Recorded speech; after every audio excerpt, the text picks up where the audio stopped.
testing So until she's taught again. What you're trying to tell me, John, is that there is a subsection of the populace that really wanted to fuck Lola Bunny, and now that Lola Bunny has the proportions of, I don't know, a normal person, they're mad that she's not fuckable anymore? Is that what you're trying to tell me? They are pissed. Okay, I know who those people voted for. Yeah, I can't see her perky nipples anymore. I'm Jesus pissed off. Christ. Jesus Christ. Yeah, I see. I totally did not know that. I did not know that that was a controversial thing, that the animated anthropomorphic rabbit was not fuckable anymore. Yeah. We should have led with that in the beginning of the episode, by the way. Oh, goody, goody, here it comes. Welcome to the Cinema Psycho Show. You are interested in the unknown, the mysterious, the unexplainable. That is why you are here. Oh, my God, don't stop now! With your hosts, Brian, John, and Elaine.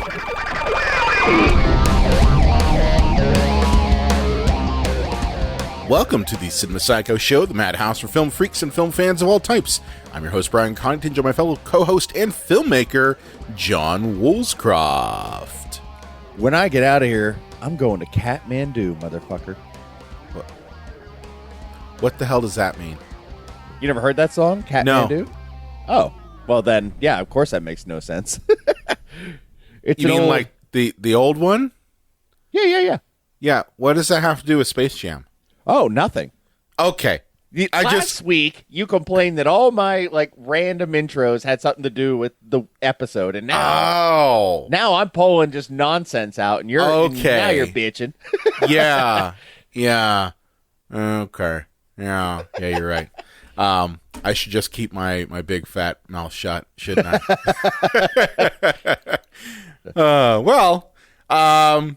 We're on episode 219, folks, and this week, kind of keeping with the new releases with this one, by looking at I think this is probably our first new film that is inducted into the Pantheron of Utter S. We're going to be reviewing the not necessary film Space Jam: A New Legacy today. This is our chance to do our dance at the Space Jam. Yeah. All right. Yeah. How did we accidentally create a new release review and a Pantheon at the same time? Oh, I don't know. This movie is like an abortion gone wrong. And now we're just kind of looking at the aftermath. Gone wrong. It's like when a semi hits a deer, you're kind of just trying to piece it together and be like, "Oh God, what happened here?" This is, Yeah, it's bad. I gotta preface this whole thing because I have children, and they watched this movie, and they liked it. Okay, so my wife was quick to point this out to me, and my wife is extremely intelligent. That's why I married her. And she, when we were reviewing, when I was watching Space Jam, I was remarking how terrible it is, how LeBron James should never, and I mean never, act again. And she's like, "What's the big deal? This is made for kids." She's not wrong. Okay, my kids loved this movie. They really did. But 35 going on 36-year-old neckbeards like myself and John, we don't. So it's important to bring this up because I think a movie like this, its target audience isn't us. It isn't even people who are fans of the original, which is unusual for a sequel. Most of the time, these movies, when they're created, they're trying to target that nostalgia audience. This one actually isn't doing any of that. But except for maybe like a handful of scenes that do a wink and a nod at the original. But this movie isn't made for us. I think, isn't that correct, John? This isn't made for us. it doesn't even feel like it's made for kids. I think it's made for fans of Warner Brothers. You know, I mean, you're right. I like to think that we're fans of Warner Brothers. I mean, how much Batman shit do we own? Yeah. I mean, I think collectively we've probably paid for at least one movie in the amount of Warner Brother Batman shit that we've owned. How many times have you bought the digital release or the any sort of physical copy of Batman? I think I have at least 2 or 3. So yeah, I have the VHS tape, the DVD, the Blu-ray, and the 4K. And it's like nothing's changed other than just the format. Hey, they maybe snuck another special feature on there. You know what I mean? Yeah. Like, no, here's Jack Nicholson's bowel movement. It's like, I got to see that. Yeah, I got to know what happened with the bowel movement. Did they do makeup on that too? Did they try to, make it completely in-world, or if he fell into acid, wouldn't his poop? Keats, hold on a second. I got to drop a deuce. I'll be right back. It's nature's calling. Yeah, but my whole point is that this movie is really not made for us, but it's still bad. It's still really bad. Yeah, but I mean, I look back on certain films that I grew up with, and there are ones that I say, oh, this holds up. This, it stands the test of time. And then there are ones I'm like, I can't believe I liked this when I was a little kid. And I'm sure that, anybody from 5 to 12 will love this movie maybe now, but they're not going to look back on this one when they're, in their 20s, 30s, 40s, or whatever and say, oh, yeah, that was great. They're going to be like, I can't believe I liked this shit, Yeah, no, I mean, I think that's kind of indicative with a lot of movies nowadays. I don't know what it is, but it just seems to me like a lot of these movies really aren't ones that you are going to stick. Aside from maybe a handful of them, I mean, I don't know, maybe we were spoiled with growing up in the late 80s, early 90s, where we had movies that clearly stuck for a while. Even the original Space Jam, there are still people out there who are like, oh yeah, that was great. Now, I think it's worth mentioning, the original Space Jam was not good either. Yes, that's true. I wonder when we were going to bring that up. Yeah, neither of us were like Space Jam 1 fans. I mean, here's the thing. I liked the music at the time. I had the tape. My wife, I think, had the CD, but then I think everybody had that. Everybody had the Space Jam soundtrack because it had a lot of music in it. But if we're talking about how good the movie is, I mean, it's not, really that good. I think a lot of people who kind of go back on Space Jam, they're like, they see it through nostalgia goggles about, when they were a kid, because, that was 1996, and 1996 had a lot of stuff, a lot of Ace of Base in 1996. That's what everyone was listening to. All that she wants is another baby. She's gone tomorrow. Yeah, and I'm a Barbie girl. So, it's a different time back then. But the point is that Space Jam was one of these movies that just blew up kind of that summer, along with, I think, Ace Ventura, When Nature Calls. And, people really got into it. I think that's also partially because Looney Tunes and combining Michael Jordan, who was at the time was one of the biggest basketball stars ever, just was a good match. But if you're looking in terms of the story in that film, it's kind of ridiculous and completely over the top and makes no sense. Well, we talk about how the new film seems like a commercial for Warner Brothers. The first movie was based on a commercial. Was it?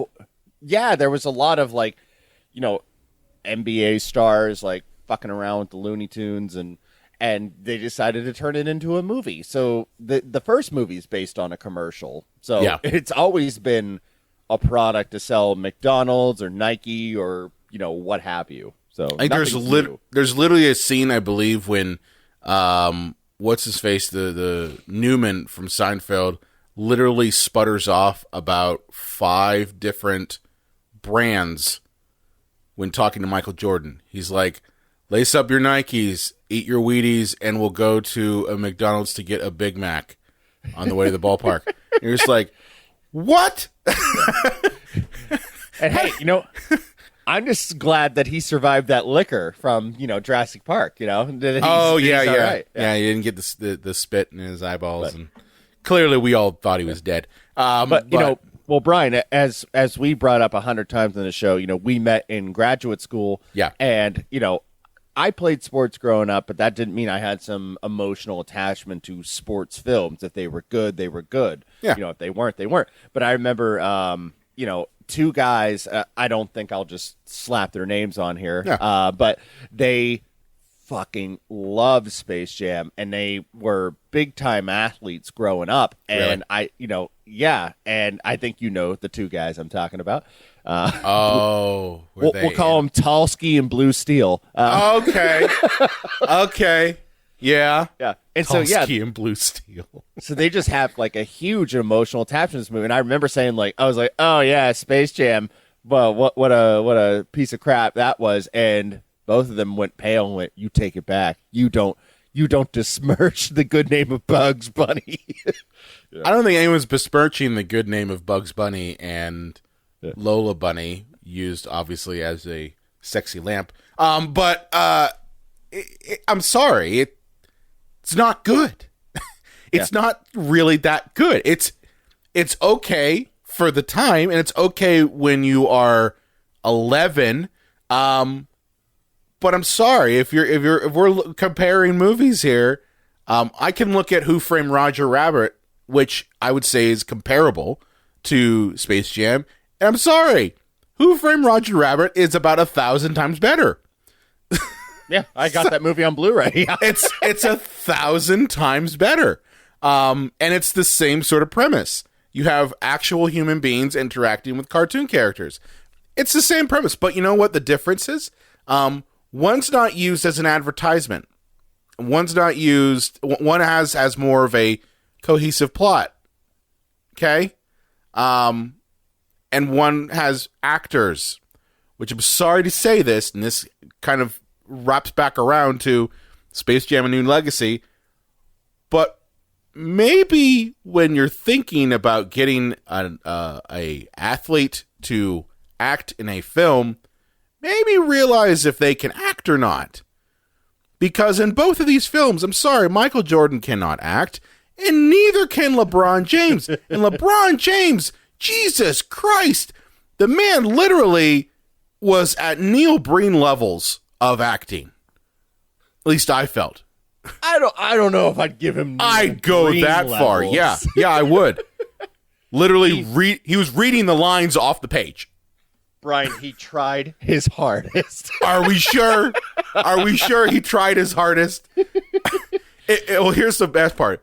It was a little bit easier to watch his acting when he was an animated character, because the animated character had to have facial movements that were animated. Hey, what are you kids doing on the court? When you're on the court, this is a job, and you need to give your 110%. Because basketball is the only thing in life that matters. I'm LeBron James. You need to do you. Yeah, he's pretty terrible. The problem is that he is obviously the biggest name in basketball, so they're kind of linchpinned into having him in the movie. That's what they did with the original Space Jam. Michael Jordan at the time was the biggest name in basketball.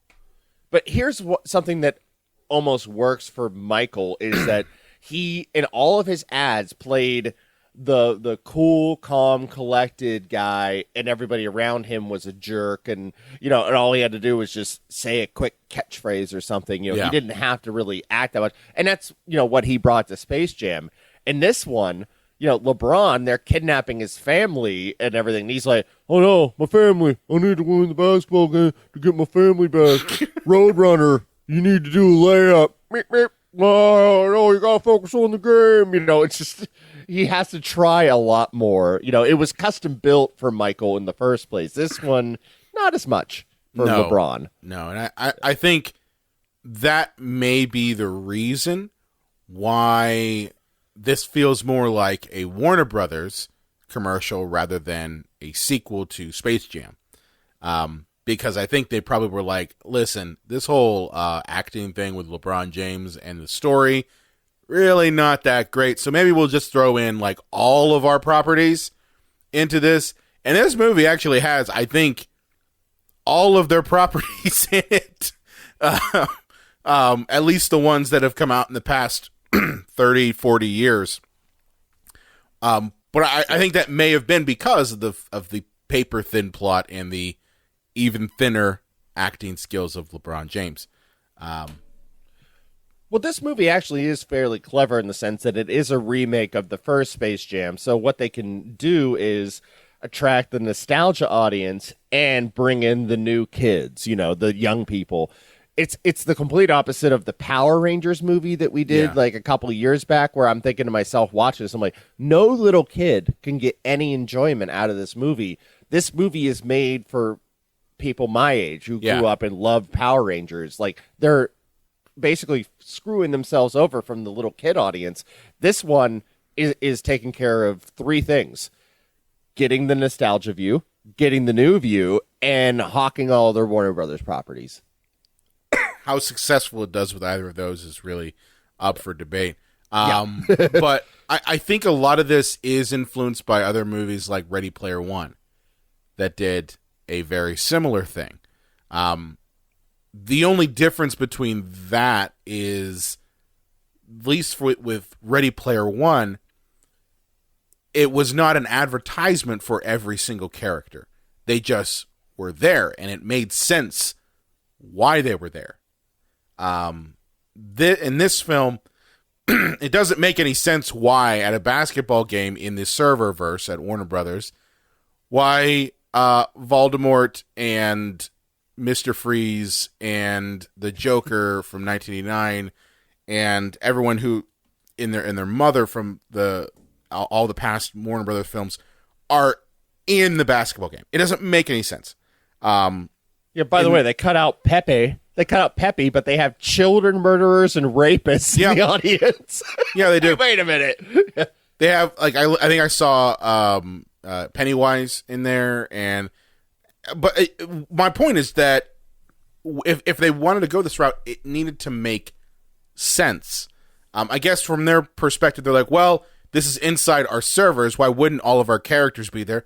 And it's like, okay, but like, I know they're trying to replicate what they did in Ready Player One, but the thing is in Ready Player One, it was, well, yeah, in this video game world, people are going to want to create their popular characters from other media.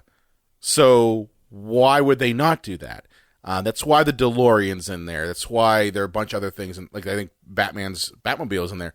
So it's like, it's in there because the fans would create that. My stepsons, they go and they purchase skins of popular characters for Fortnite. It's the same thing, okay? It makes sense within the plot. It just feels to me like this movie, they put, let's get as many properties as possible, make this a commercial, ahead of the plot. And that's the problem. Yeah, and I do feel, and I don't know when production started. I don't know if it was probably pre-pandemic, but oh yeah, totally. But I do feel that this movie, whether it's purposeful or accidental, is a response almost to like the pandemic. It's almost like Warner Brothers being like, "Hey, remember us? Remember Batman? Remember Clockwork Orange? Remember it? Remember all the movies we gave you? You should go back to the movies because we gave these things to you. Come back. Look, here's all the things in one movie. Remember us? We're Warner Brothers." Yeah, I'm looking at their Wikipedia. They started filming this in 2019, in June. Okay, all right. Yeah. So yeah, maybe I'm out of line here, but it seems almost like, please remember Warner Brothers and please keep coming back to the movies. Get HBO Max. Yeah. I mean, that's pretty much it. And it looks like this movie had been planned, or there was a sequel idea since the original came out. But like with everything, they kind of, gets put in development hell, gets pushed up. I mean, they get a director falls out. So like a lot of stuff happened to get to this point. But it sounds to me like it started out originally as a very serious sequel, like a very much a traditional sequel, and just over time became this amalgamated mess that we watch today. So I'm not going to go too much into the plot. It's very much the same. The plot didn't have one of those. Oh, it did. The only thing I want to suggest is this. Okay, look at the plot of the original, which is, if you want to remember that one, space aliens want to kidnap and enslave the Looney Tunes for amusement purposes, and Michael Jordan gets sucked in to help them win a basketball game. That's the plot of the original. This one, similar concept, only now it's more menacing. An algorithm, because everyone hates algorithm. Algae rhythm, played by someone who just wanted a paycheck. I'm sorry. He's a goddamn Oscar winner. Don Cheadle is an Oscar winner. The man was in Boogie Nights. He's fucking a War Machine. Okay, and he just wanted a quick paycheck. More power to him. But Jesus Christ. So are you telling me that I only have to show up 2 weeks on a green screen and you're going to give me $10 million? Okay. Yeah. This was clearly, I'm sorry, there's no way in fucking hell that Don Cheadle was like, yeah, you know what, I'm really loving the script of this movie. I've always wanted to play a cartoon character. But and this is, of course, the same Don Cheadle who I think he got an Emmy nod for the cameo he had in Captain America. Oh, not Captain America Winter Soldier, but Falcon Winter Soldier. And he was like, why did you give me an Emmy nod? I was literally only in there for about 5 minutes. But yeah, so Algae Rhythm, no one really knows what his fucking plan is, because I didn't know what the fuck his plan was. But he wants to recruit LeBron James so that he gets recognition, and ultimately LeBron James isn't interested in his Warner 3000 pitch, so he kidnaps his son and kidnaps LeBron and digitizes them, kind of a la Tron, and basically proposes a basketball game. Again, similar concept here. To save themselves. But then, of course, midway through, normal things happen. Manipulation of the son to turn against the father, because we haven't seen that happen before. This is Hook. Yeah, it's goddamn Hook. It's Hook. Yeah. And here, fucking Hook. And here's why this movie is downright stupid as shit, is that in the first movie, I can't believe I'm defending the original Space Jam, is the Looney Tunes manipulate the aliens into allowing them to try to win a sporting event for their freedom. And they go, all right, well, and we're going to just fix this, that you can't beat us. And that's why they have to bring in Michael Jordan. Yeah. And this one, Algae Rhythm's like, I'll let you maybe get your family back if you can beat me and my guys in basketball. It's like, why are you giving him any options at all? I was going to say, why would you even give him options? Hey, LeBron, you're fucked up the ass. Like, sorry, buddy. Prison rules. Eat it. I don't know. And the thing is like, by the time we get to the basketball game, it's clear that there's no way anyone could win, because you're on his turf. It's his game. Of course there's going to be cheating involved. No shit. And it doesn't, like, at least the original movie, it was a legitimate basketball game. Yeah. I mean, obviously there's Looney Tunes nonsense, but, a 3 counted for 3, a 2-pointer counted for 2 points. Like, in this game, it's like, oh, LeBron from half court got onto a digital something or other bullshit. Now it's 1,000 It's a points. hoppity hop. It's a digital hoppity hop. There's no fucking logic to that. I mean, because it's his kid's, like, video game. Like, I don't know the rules. Like LeBron just hit a 500-point shot, or Wile E. Coyote just accidentally got 200 points. What is this points? What are these points? Those are style points, John. Oh, this is just horseshit. I can't. Style points. And when did the Looney Tunes turn into the Animaniacs? Like all this, callbacks to other stuff, and to it. They're not the Animaniacs, no matter how much they want to be. Sure, they are. The Warner Brothers and the Warner sister Dot. Yeah, so it's basically the plot of Hook. LeBron decides that he's going to go to Looney Tunes Town, which apparently is deserted because Algae Rhythm got rid of all the Looney Tunes except for Bugs Bunny. So Bugs Bunny's been kind of like on his own and losing his shit. Yeah, he's just like this, like, what is it? I Am Legend. He's just one man island. One man island. So, there's that whole thing.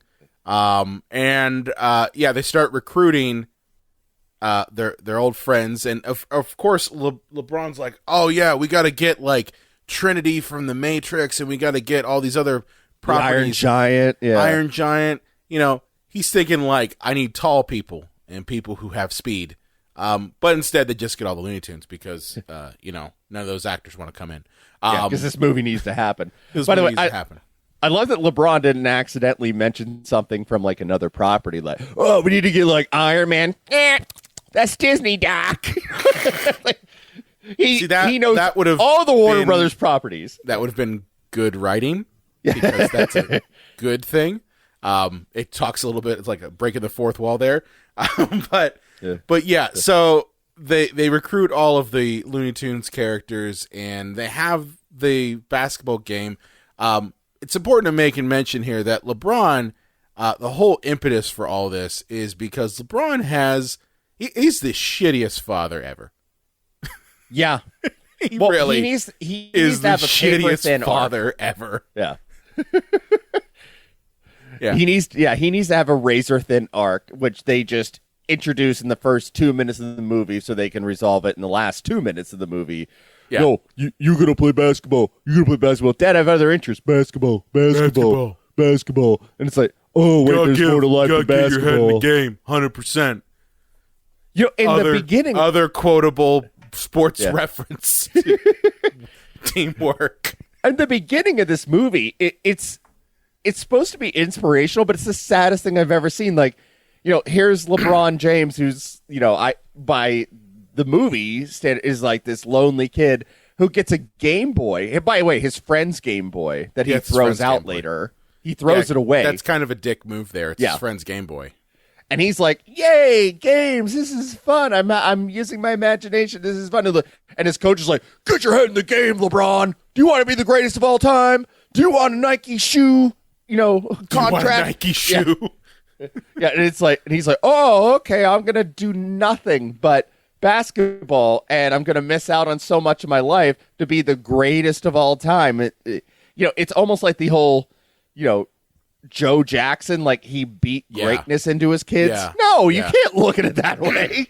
It's like, I hate to break it to you, but there are other interests in this world aside from basketball.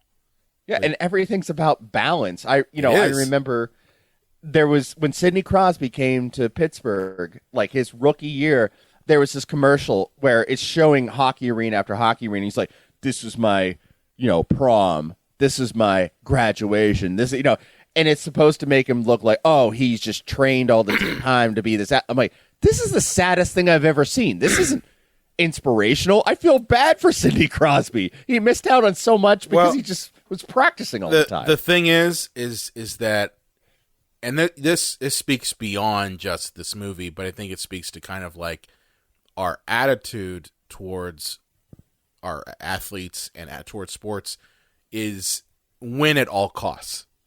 It is be the best at all costs. That's I think the problem here is that we don't view these players as people with other interests, with families. We view them as things, and we view them as training tools that need to be trained. And that's part of the problem is yes, it's important, if they want to be an athlete that they do put the time in, but Jesus Christ, it is all about balance. And if you don't have that balance, then you're going to have a bad time. You're going to have a breakdown, or you're going to have, kind of what LeBron has in this, where his son hates his guts. And that's, I'm sorry to say, that's what the beginning of the movie is. His son hates his guts because his dad, all he thinks about is fucking basketball and squashes any other kind of interest. Jesus Christ, kid's like, yeah, I made a video game. And we're not talking like he made like Pong. No, he literally made a software that can scan people and then made a video game to go along with it. That's crazy. Yeah, this kid should be in MIT. Yeah, this kid's smart as all fuck. And his dad's like, you gotta go basketball camp. It's like, this kid's not getting a scholarship for basketball. This kid's getting a scholarship for curing cancer. Yeah. Okay.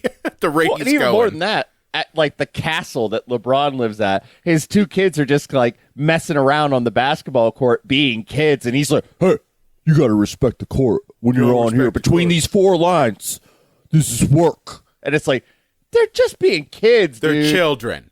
The one's like 9. Let him goof around, He's going to go to basketball camp. He's going to enjoy himself. I don't think he will, but okay. Yeah. You literally just, you shit all over his games. So, yeah, you're an asshole father. Sorry. So yeah, over the course of this movie, his arc is that he learns to not be a shit father and understand that, at least with his kid, there's more to life than basketball. So, and by the way, Warner Brothers owns a sentient algorithm that can suck humans into its world. Well, that is only after that he gets the app that Dom develops, the son develops. Yeah. Well, so he can't do that. The military needs to come to Warner Brothers and shut that shit down. Well, yeah, I do want to talk about that. So, yeah, they have quite literally a gigantic server room that I'm pretty sure no server room ever looks like this. But it literally has a thing that can suck you in. Ultimately he Algae Rhythm gets this app from Dom that you use for scanning and turns it so that now every cell phone can do that. But yeah, why would Warner Brothers develop anything that sucks people in to a digital world? That makes no sense to me. Yeah, because earlier in the movie, like, Sarah Silverman gets an email from the server and goes, "Oh, I'm listening. What do you have for me?" It's almost like that thing on South Park with Family Guy where the the sea lions or whatever are the Family Guy writers. Yeah. And they're like, is this like, are we supposed to believe this is where Warner Brothers gets their ideas? Horrible nightmare sentient computer they created? Yeah. Now I do want to talk about Don Cheadle in this because I think, like, if we had to pinpoint the worst aspect of this, I mean, even though LeBron James's acting is god awful, and it is, that's not the worst part about this. I really think that Don Cheadle's the worst part about this whole movie. Would you agree? Yeah. I mean, LeBron might be the worst part of this movie, but at least Don Cheadle's a real actor. That's true. But that's I think why he's the worst part, because we've seen what he can do in movies like Boogie Nights and even in the movies he's done with Marvel. So, like, we see what he can do, and instead we're seeing quite literally a manic and very flat, one-dimensional, mustache twirling villain. Yeah, I mean, you can blame what's on the page to a certain degree, but at the same time, he is just sleepwalking through this thing. So. Come on. And that's why I say, like, this was clearly a paycheck role. This was not at all done for the depth of character of Algae Rhythm. I want a prequel for Algae Rhythm. I need to know more. How did he get his laser? I got your prequel right here. He was a fax machine, and someone decided to turn him into a desktop PC, and then someone decided to take that desktop PC, they needed parts, and they put it into the serververse, and that's when he became Algae Rhythm. Okay, there you go. There's your prequel. But Brian, I need to know how he met his buddy in the movie, and I need to know how he got his blazer. His buddy was the modem, okay, in the fax machine. When did he get his sneakers? I need to know. Oh, you don't need to know. They're digital sneakers. They don't exist. You can't buy them yet. But yeah, I gotta say, like, everything that Algae Rhythm was doing was just god awful. He was not funny at all. Even when that towards the end, where they clearly CGI'd his whole body, like face too. Like, we want to talk about that ending part where he starts to, where Algae Rhythm no longer is just on. He's like the coach. He's now like on the team, battling LeBron, and he's got like a terrible CGI body and CGI face.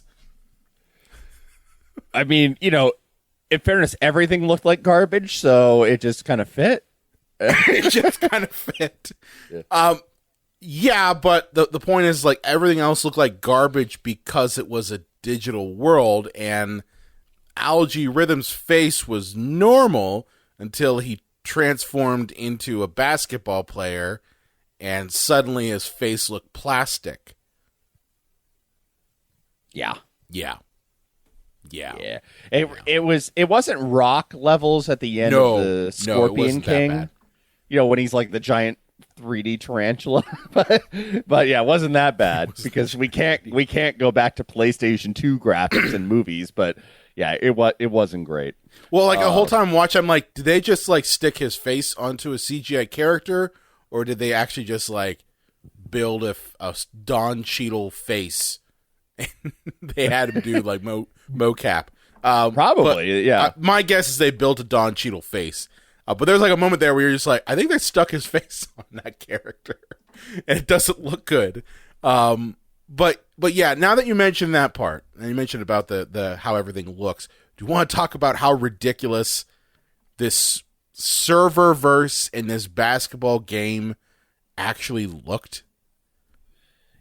Oh yeah. You know, you mentioned Ready Player One earlier. It's just it's once again, I can't believe I'm defending the first film, but at least it was an actual basketball court. This is like a Tron nightmare of a basketball court with digital audience members, and none of it makes any sense. Yeah, it looks like puke, like neon puke.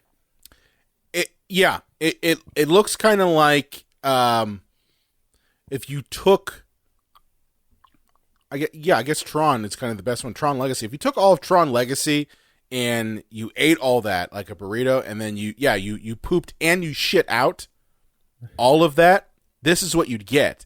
It's just nothing in the production design of this makes any sense. I think that's the biggest thing. I think that's what we're seeing here, is that typically when you're thinking about production design, that's what this is production design. Things in the world need to make sense. And nothing here makes sense. It's just neon shit for neon shit. You could make the argument, well, you know, it's supposed to be a video game. It's supposed to be kind of off the wall. Yeah, I get that. But, like, it's almost complete, like, sensory overload at times. Yeah. You know? And it's hard to focus on anything when you've got that much shit going everywhere. You know, and maybe that's us being in our 30s, Brian. Maybe like, you know, 10 or 12-year-olds are like, no, this is, you know, this makes perfect sense to me. Like, this isn't sensory overload. Like, I remember when I was 5 years old showing my parents Nintendo games. Like, they're like, they couldn't keep up with, you know, Mario moving left or right. It just was sensory overload to them, you know, so I don't know. Maybe we're old, but maybe it is garbage, you know, so maybe it's Maybelline. Maybe it's Maybelline. No, I don't think it's necessarily that we're older. I just think that, I know that my stepsons, are used to nanoseconds of information and having the attention span of nanoseconds. And I think that if you kind of go with that, and again, this is just talking about who's this movie directed towards? It's not directed towards us, it's directed towards them. So yeah, maybe they are doing that. Maybe because of the fact that they are playing video games like this, although I've never seen any video game that's insane like that.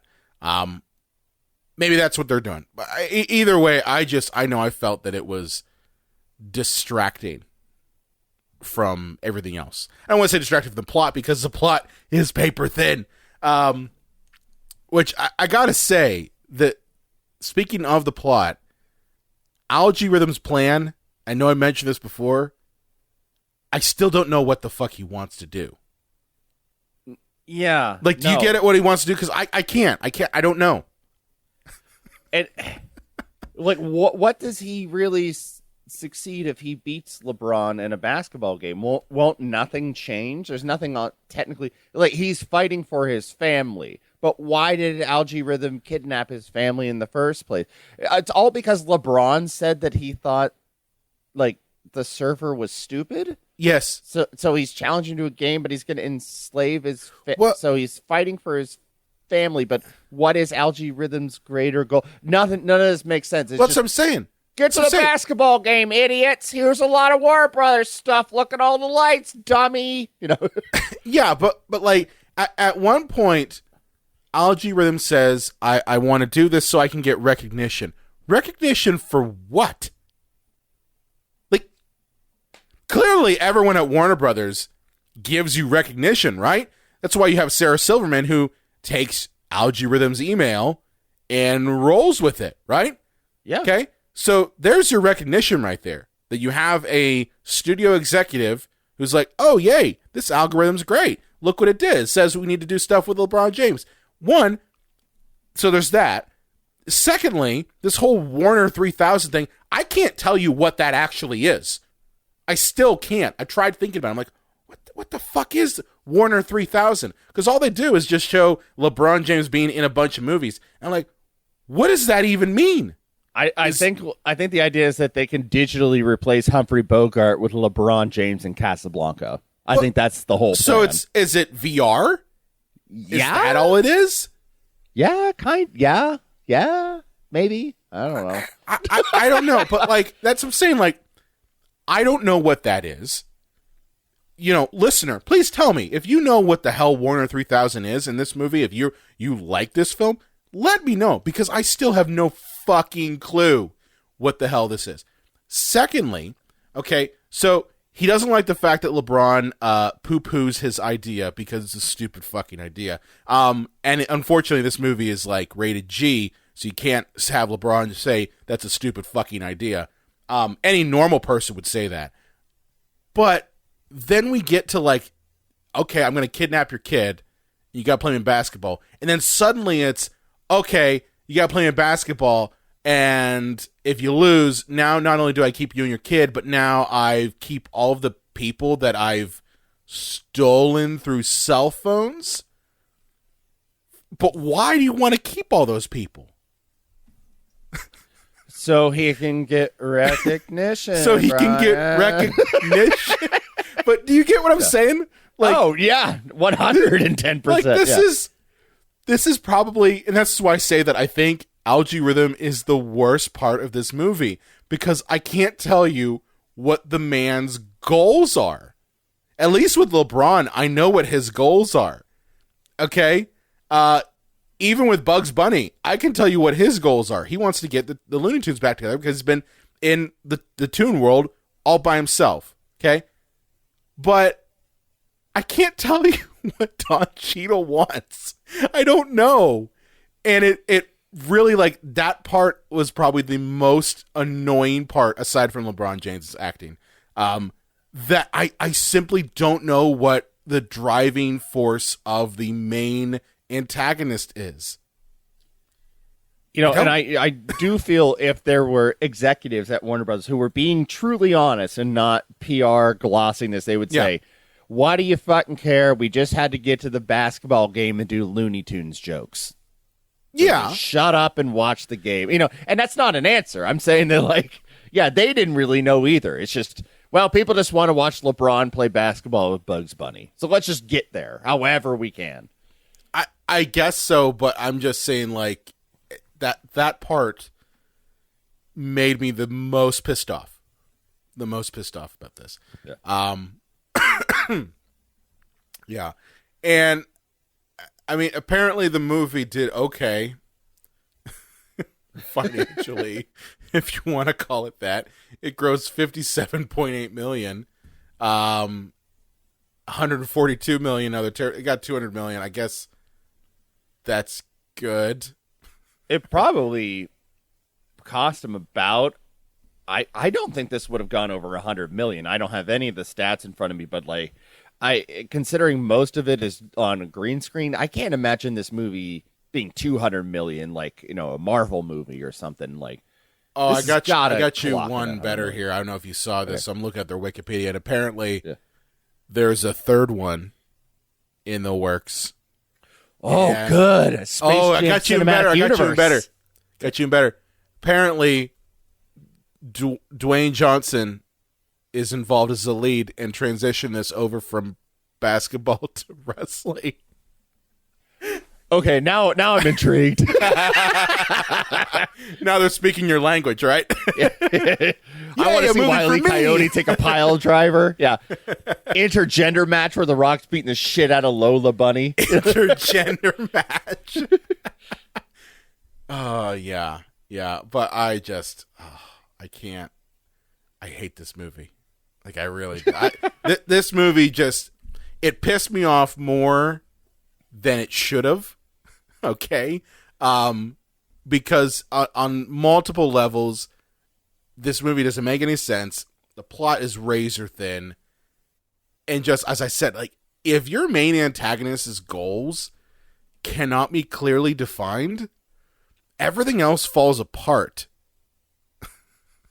Well, I mean, this is the textbook definition of a soulless, lifeless cash grab. Oh, yeah, totally. And nobody can argue with that. You know, that's exactly what it is. And that's the hard thing. Like, if somebody tried their hardest and failed, there's something noble about that failure. When this movie was done for well over $100 million with people that knew what they were doing, but nobody cared, and they just wanted to hawk Warner Brothers as much as possible, like, it's just, it leaves like a bad taste in your mouth and stomach. It's just like, this is just corporate garbage. It feels like you're literally like chugging corn syrup. Yeah. That's what it feels like. It might taste okay at first, but after a while, you're just like, this is a bad idea, and you're going to throw up. My stomach hurts. I'm going to puke. I'm going to shit. Yeah. Yeah. Puke and shit at the same time. Maybe that's my review of this movie. Space Jam 2. I want to puke and shit. Yeah, I mean, that pretty much, I think, sums up the whole movie, is just that it feels quite literally like, one, this movie shouldn't exist. And it's a sequel. I use sequel with air quotes because really, as I mentioned, there aren't any things in this aside from maybe a handful of scenes that point to the original existing. But, you know, this film just feels very much like a commercial with really only one purpose, is how many properties can we throw in to a 2-hour-long movie? Should it exist? Absolutely not. Was the original worth making? Maybe. Yeah, you know, if you like the original, all the power to you. You know, but yeah, because I'm not gonna poo-poo on our friends, Blue Steel, and what'd you call him? What the other one you called? Tall Man. I'm not gonna poo-poo Blue Steel and Tall Man. But yeah, I mean, the original exists. Great. Michael Jordan playing with Looney Tunes makes more sense to me.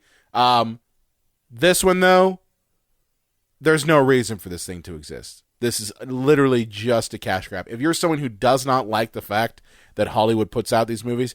Don't watch this, because honestly, you watching it and you going to see it in theaters or streaming on HBO Max, that makes them make more of them. Yeah, and I'm so glad that I watched this on HBO Max and I did not pay $10 for a movie ticket and sit in a movie theater and watch this hunk of shit. And you would have too. You would have gone to the theater and paid that money to go see this hunk of shit in theaters if we weren't in a pandemic. Yep. Yeah, I know you well enough to know that you would have been like, oh yeah, I'm going to go see the shitty Space Jam movie at the at the cinema with my popcorn and just be like, well, at least I got popcorn out of it.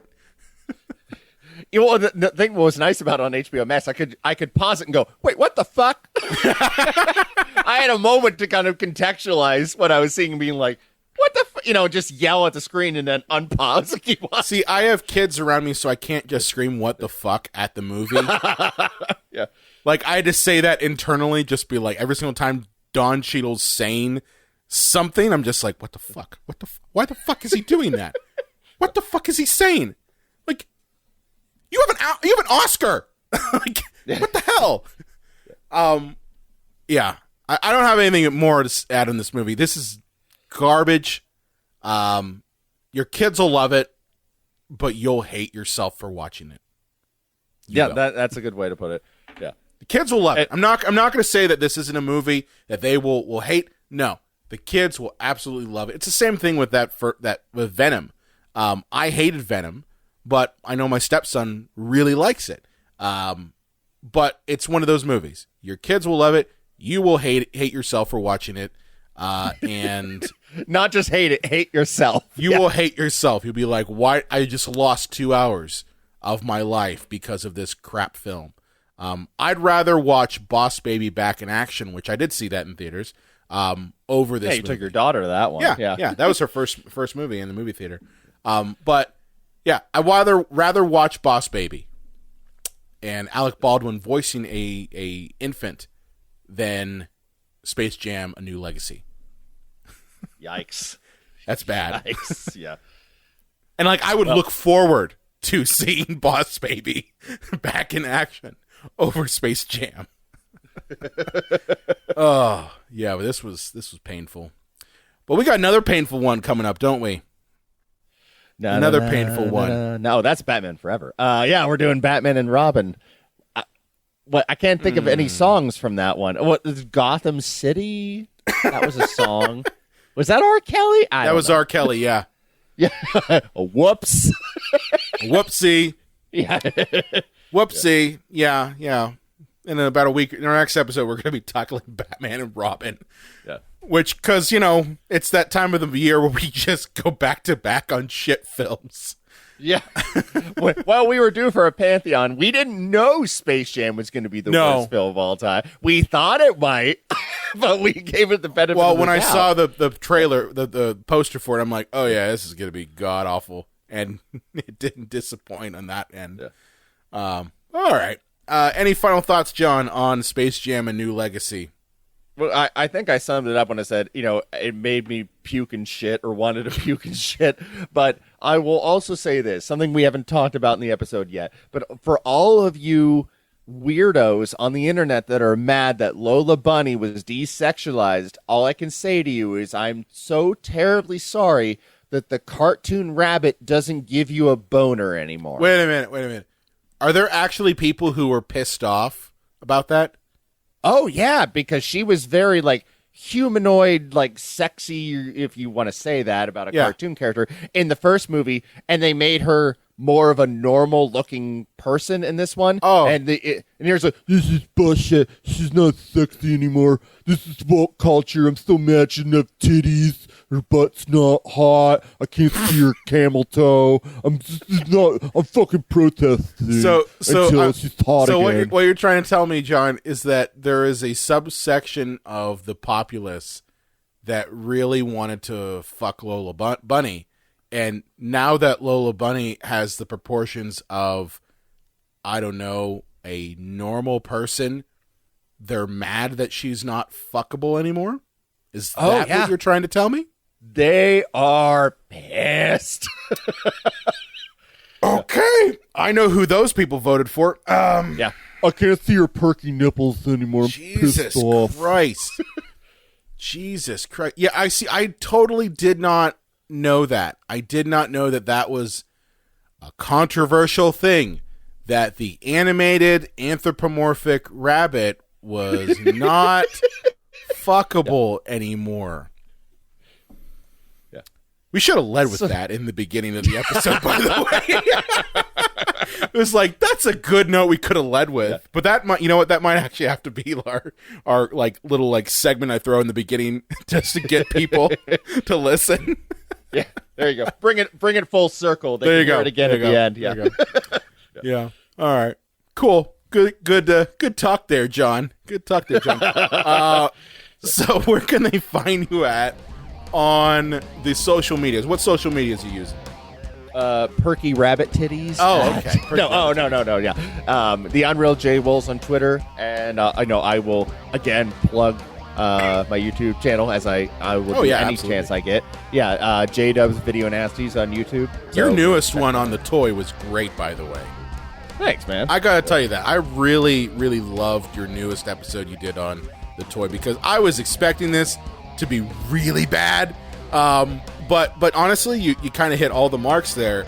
And honestly, as a kid, I never quite got the kid's name is Masturbates. Like, I never thought about that. Like, oh yeah, that's totally inappropriate. Yeah. Well, good stuff.